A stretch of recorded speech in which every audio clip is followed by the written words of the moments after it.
Mia, ano ang benepisyo na nakapaloob dito sa F1KD na programa ng DSWD? Magandang araw, Aga. Ngayong araw ay formal lang inilunsad ang first 1,000 days o F1KD cash grant sa ilalim ng Pantawid Pamilyang Pilipino o 4Ps, sa layunin na matulungan ang mga pamilya na may inang buntis o mga batang hindi bababa ng 2 taong gulang.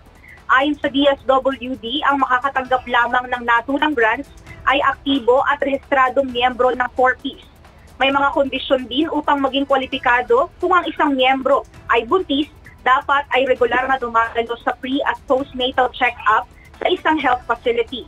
Kung may bata naman, nararapat na regular din na check-up at vaccination sa mga ito. Gayon din ang pagdalo sa mga counseling sessions.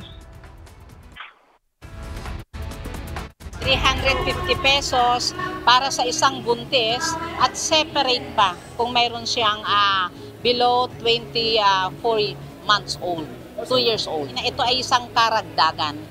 Mayroon na silang existing health grants na tinatanggap ngayon per household na 750 pesos. Ngayon, kung may buntis or may 0 to 2, may dagdag na 350 each.